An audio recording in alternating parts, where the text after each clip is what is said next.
नमस्कार, अस्सलाम वालेकुम। मैं सैयद मोहम्मद कुमैल, आप देख रहे हैं देश की शान न्यूज़। इस वक्त हम लोग मौजूद हैं कांग्रेस कार्यालय के बाहर, जहां पर वसीम सैयद और सलमान रिजवी ने प्रेस कॉन्फ्रेंस रखी थी। प्रेस कॉन्फ्रेंस रखने का मकसद ये था कि कल वो 11:30 बजे मुमरा प्रभाग समिति में धरना प्रदर्शन करने वाले हैं। आइए देखिए वसीम सैयद और सलमान रिजवी ने क्या कहा।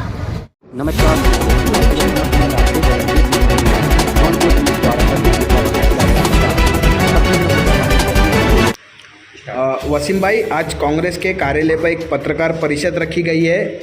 क्या कारण था रखने का, क्या बताना चाहोगे? सरकारी धड़पशाही बंद करो, यह हमारा नारा है। और मैं आप लोगों के समक्ष इस बात का ऐलान करता हूं कि ठाणे महानगर पालिका में 1000 करोड़ से ज़्यादा के घोटाले का हमारी तरफ से एक धक्केदायक खुलासा आपके सामने किया जा रहा है। ये जो सरकारी अफसरान अपनी मन मर्जी से किसी भी सरकारी ओहदे पर बैठे हुए, चाहे वो मुख्यमंत्री हो, चाहे वित्त मंत्री हो, चाहे वो रक्षा मंत्री हो, इनके करीबी बता करके ठाणे महानगर पालिका के अंदर लूटपाट का जो व्यवसाय चला रहे हैं, उसके खिलाफ है ये हमारा कल का आंदोलन। सुबह 11 बजे मुमरा प्रभाग समिति के बाहर। कौन चला रहे मतलब ये व्यवसाय? देखिए, मैं आपके सामने, वैसे तो ये बहुत सारे फॉलोअप्स हैं जिसके पीछे हम लोग काम कर रहे हैं। पार्टी जो है उसने, हमारी पार्टी के नौजवान नेता सलमान रिजवी और हमारे साथ इस वक्त तजुर्बेकार मेरे भाई और सहकारी फिरोज अंसारी साहब बैठे हुए हैं, जो अल्पसंख्यक के एक अहम पद पर हैं। ये एक आरटीआई के जरिए से हम लोगों ने मालूमात लेने की कोशिश की, जिसमें जो है वो मुमरा प्रभाग समिति अंतर्गत ठाणे महानगर पालिका की एक प्रभाग समिति है, मुमरा प्रभाग समिति, उसके अंतर्गत जो है वो कितने टैक्स लगाए गए, नए टैक्स पिछले 6 महीनों में।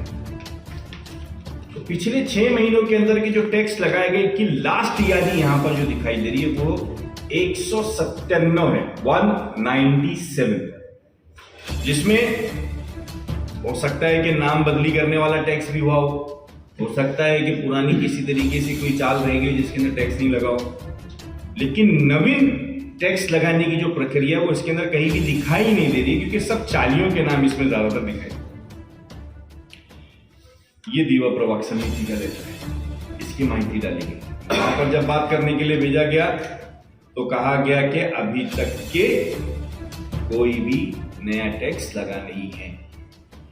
अब ये एक बात समझने की ये है कि अगर टैक्स नहीं लग रहा है तो सरकारी खजाने को चोट कौन पहुंचा रहा है? बात आ जाती है इलीगल बिल्डर्स के ऊपर, नाम ले लिया जाता है। इलीगल बिल्डर्स के साथ क्या बोलते हैं कि इस इलाके के अंदर अनधिकृत बांधकाम होता है, बराबर है। लेकिन इसमें इन्वॉल्व कौन है? इसमें कौन है वो अधिकारी? कौन है जो अपने आप को सीएम का खास बता करके यहां पर जो है वो एक बर्बरियत का और दहशत का नंगा नाच कर रहा है? अभी आप लोगों को भी पता होगा कि यहीं आगे ठाणे महानगर पालिका के अंतर्गत जो आगे एक फायर ब्रिगेड के पास जो है वो गरीब दुकानदारों की दुकानें तोड़ दी जाती है, कल्याण फाटा परिसर में, कल्याण फाटा परिसर के अंदर। लेकिन क्या होता है, शिंदेगढ़ का कोई वहां पर विजय गोरे नाम का आदमी है जिसकी वहां पे शाखा है, वो रहने दी जाती है। तो फिर गरीबों के व्यवसाय तोड़ दिए जाएंगे। जब वो इलीगल था तो ये कैसे बाकी रहेगा? अब उसी तरीके से देखेंगे, इलीगल के ऊपर कार्रवाई हो रही, इलीगल पे कार्रवाई हो रही। तो मित्तल यहाँ पर एक सोसाइटी है अपना शंकर मंदिर परिसर के पास, वहां पर एक पुराने गढ़ की कोई शाखा रहती है, उसको दादागिरी से कब्जा किया जाता है, वो तोड़ दी जाती है। अब वहां भूमि पूजन हो रहा है और वहां नया बनाने की तैयारी की। इलीगल अगर है तो चाहे सीएम रहे चाहे पीएम रहे, किसी को भी बनाने की इजाजत नहीं दी जानी चाहिए ना। नहीं तो फिर डिक्लेयर कर दो कि ठाणे महानगर पालिका के अंदर कानून जो है वो सीएम है।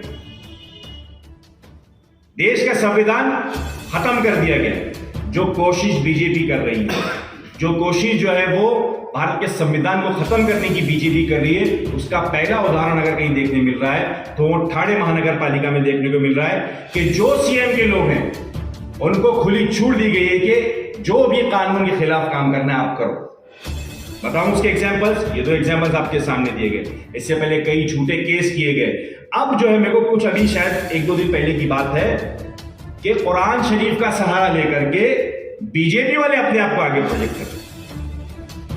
कट्टर हिंदुत्व का बोलने वाले शिंदे सरकार वाले अपने आप को प्रोजेक्ट कर रहे हैं। अरे ये कैसी दोगली राजनीति है आपकी? क्या आप जो है वो कट्टर हिंदुत्व का नारा लेकर के निकले हो, बीजेपी जो है वो मुसलमानों को खत्म करने का नारा लेकर के निकल रही है, एक समुदाय को आगे बढ़ाने की बात करती है और ये तुच्छ राजनीति करके शहर के माहौल को खराब करने की बात कर रही है। ये सब कौन लोग हैं? कोई देवेंद्र फडणवीस का फोटो लगा रहा है, कौन है वो? रक्षा मंत्री है यहाँ के। कोई अजीत दादा पवार का लगा रहा है, कौन है वो? वित्त मंत्री यहाँ के। कोई शिंदे का लगा रहा है, कौन है वो? मुख्यमंत्री है। अच्छा, इनके साथ जो लोग हैं, इनके साथ 6 से 8 लोग हैं, कोई बहुत सारा जन समुदाय नहीं है। मैंने आज ही कहीं पर वो देखा, कहीं पर एक कोई ग्राम पंचायत है छोटी सी, उसके अंदर ग्राम पंचायत के अंदर लोग जीत गए, तो उनका यहाँ पर थाना में अभी कोई दूसरा ऑफिस खुला है, थोड़ा गोल मटोल सा आइटम है वो, एक गोलू मोलू उसको बोला जाता है शायद।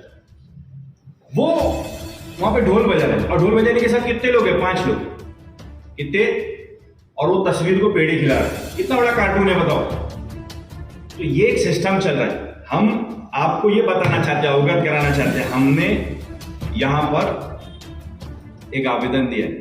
कल हमारा पहला लाक्षणिक आंदोलन है। लाक्षणिक बोले तो इनको जगाने के लिए। और बहुत लोगों को गलतफहमी होगी कि कांग्रेस के अंदर 3, 4, 5 लोग आएंगे। आओ कल से आपको मालूम पड़ेगा कि ये शहर मेरा है, थाने शहर हमारा है।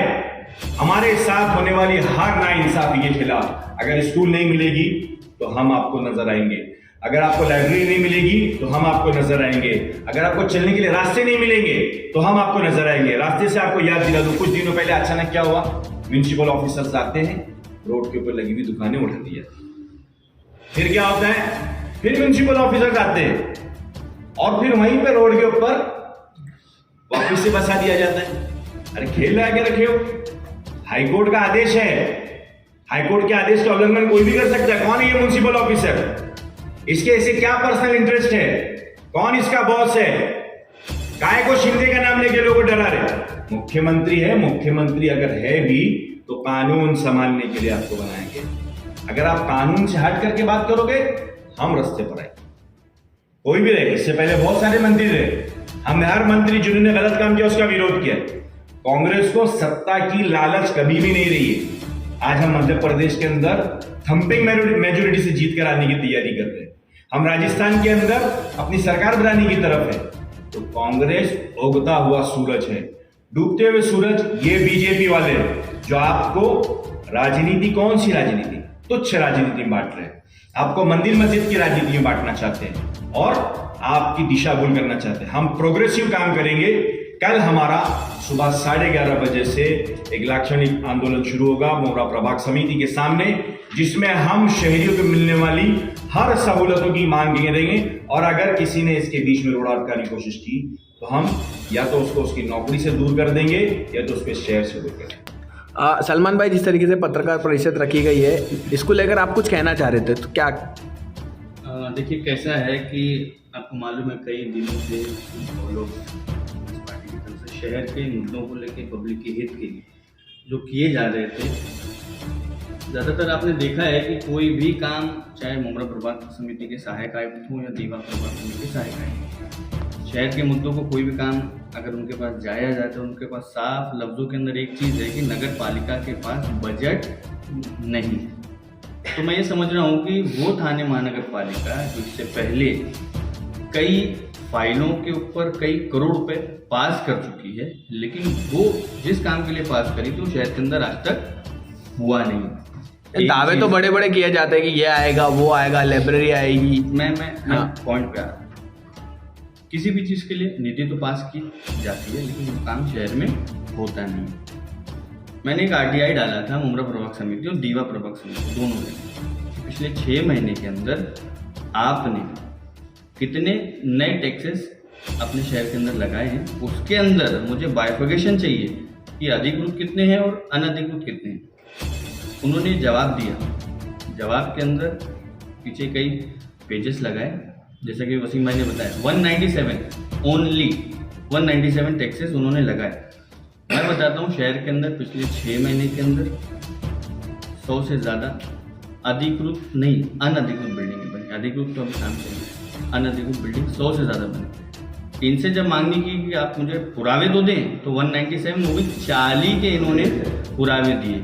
मतलब ये 100 बिल्डिंग के अगर टैक्सेस, आप TMC के अंदर रहते हैं, प्रॉपर्टी टैक्स भरते हैं ना, वाटर टैक्स भरते हैं ना, लाइट का बिल भरते हैं ना, वो किसके काम आता है?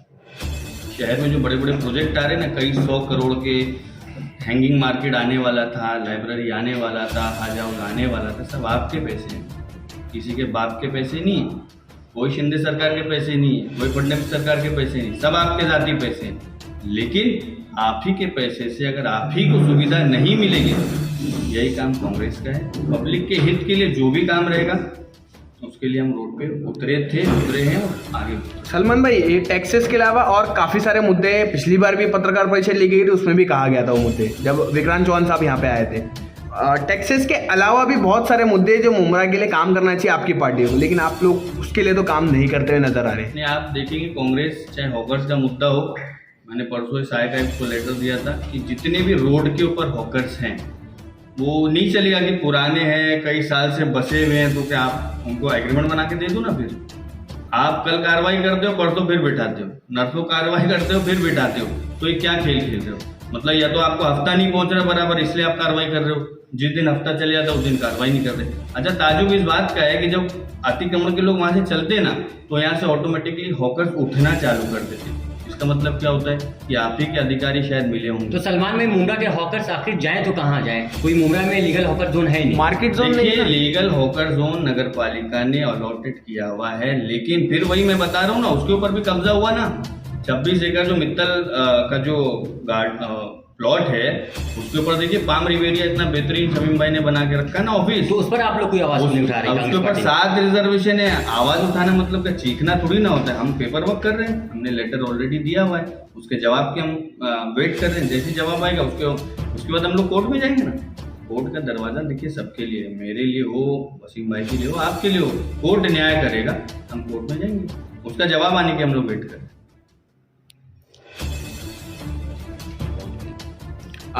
सलमान भाई, जिस तरीके से राहुल गांधी जी की एक मुहिम थी भारत जोड़ो नफरत छोड़ो करके, लेकिन भारत जुड़ते हुए नजर नहीं आ रहा है, हर चीज में मुसलमान को ही टारगेट बनाया जा रहा है देश भर में, तो उसको लेकर आप कुछ कहना चाह रहे थे? तो देखिए कैसे देश के अंदर तो माहौल चल ही रहा है। जैसे 2014 से आप देख रहे हैं, जब से भाजपा सरकार आई, बीजेपी सरकार आई है वजूद के अंदर, वजूद मतलब पहले तो नहीं थी, 2014 से ही वजूद में समझी आई। उस टाइम से देखिए मंदिर मस्जिद, हिंदू मुस्लिम बराबर, ये सब आपस में फिरकेवारियत जो करवा रही है, और हर स्टेट के अंदर आप देखेंगे कितने मुसलमानों के ऊपर अत्याचार हो रहे बराबर। हाल ही में आप देखें कि शहर के अंदर दिन पहले के वाकयात हुए कुरान को लेकर, जैसे वसीम भाई ने बताया, तो उसके अंदर आप ये देखिए जो सपोर्ट कर रहे थे ना, जो सपोर्ट कर रहे वो खुद मुसलमान लोग हैं। एक मुसलमान दूसरे वही मुसलमान भाई को कुरान के जरिए अगर किसी केस के अंदर फंसाने की कोशिश कर रहा है, तो वो अपने आप में मुसलमान नहीं है, वो मुसलमान हो नहीं सकता। ये सब जाने दे, भूलूंगा नहीं। उसी तरीके से आप देखेंगे कि दीवा प्रभाग समिति के अंतर्गत कल्याण फाटा है, वहाँ पे फड़के फाड़ा बराबर, फड़के फाड़ा के वो साइड जितनी भी बिल्डिंग्स बनी है ना, सब हमारे भाइयों की, लेकिन मुस्लिम पे कहाँ अत्याचार हो रहा है ना, वो मैं आपको बताना चाह रहा हूँ। फड़के पाड़ा के इस साइड आप देखेंगे ना, दीवा के हद में जितनी कार्रवाइयाँ हुई है ना, सब किसी न किसी हमारे मुस्लिम भाई की बिल्डिंग की, सब पे कार्रवाई हुई। ये कौन करवा रहा है कार्रवाई? ये कौन करवा रहा है कार्रवाई? मतलब सिर्फ मुस्लिम समाज के जितने लोग हैं जो काम कर रहे हैं उनको टारगेट किया जा रहा है, कि वहाँ पे और समाज के नहीं। तो इसको लेकर आपकी पार्टी क्या इस बार रणनीति अपनाएगी? देखिए हर चीज़ का अपना एक वक्त होता है, पहले इस पर हम लोग काम कर रहे हैं, आने वाले वक्त में हॉकर्स पे भी बात होगी, उस पर भी कार्रवाई होगी, आने वाले वक्त में जो भी मुद्दे होंगे